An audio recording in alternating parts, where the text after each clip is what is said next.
ពេលនេះជាពេលដែលប្រទេសជាតិរបស់យើងទាំងមូលត្រូវរួមគ្នាដើម្បី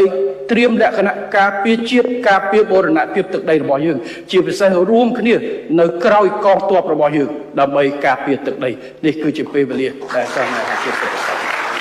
ខ្ញុំសូមបញ្ជាក់ថាការប្រយុទ្ធគ្នាឲ្យដល់លោកជំទាវអស់លោកដែលថ្នាក់ដឹកនាំរបស់យើងក៏ដូចជាបងប្អូនបានជ្រាបហើយការជួយឧបត្ថម្ភមិនមែនត្រឹមតែស្បៀងមិនមែនត្រឹមតែថវិកានោះទេការធានាស្បៀងការធានាថវិការាជរដ្ឋាភិបាលយើងបានធានាក្រសួងការពារជាតិអាដាមបដិយុរដ្ឋមន្ត្រីទាសីហាបានទៅឈរជើងទៅទីនោះអាដាម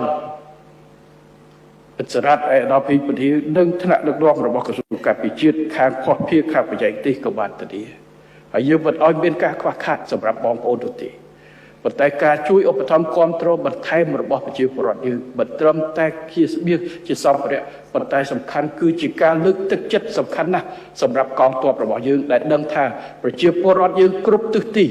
នៅពីក្រោយកងទ័ពរបស់យើងដើម្បីបំពេញកាតព្វកិច្ចការពារទឹកដីរបស់យើងនៅឲ្យបានជោគជ័យនេះគឺជាសារធំណាស់សម្រាប់បងប្អូនរបស់យើងខ្ញុំសូមអំពាវនាវសូមបន្តការគាំទ្រនិងការរួមគ្នាដើម្បីលើកទឹកចិត្តកងកម្លាំងរបស់យើង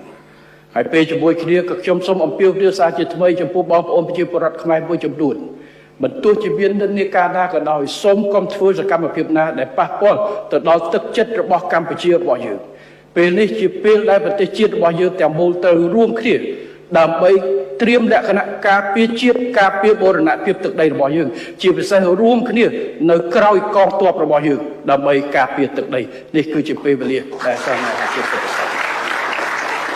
រឿងនយោបាយរឿងភាពខុសគ្នាយើងនិយាយពេលផ្សេង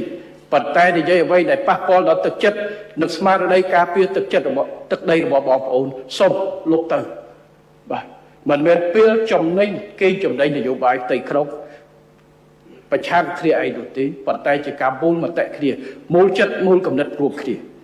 ព្រោះអ្វីដែលជាហានិភ័យគឺទឹកដីនិងជីវិតកងទ័ពរបស់យើងចឹងក្នុងន័យនេះខ្ញុំសូមសារជាថ្មីអរគុណទៅដល់ប្រជាពលរដ្ឋយើងទូទាំងប្រទេសហើយក៏សូមអំពាវនាវបន្តគាំទ្រលើកទឹកចិត្តដល់កងទ័ពរបស់យើងតទៅទៀតនេះគឺជាការអំពាវនាវរបស់ខ្ញុំសូមអរគុណ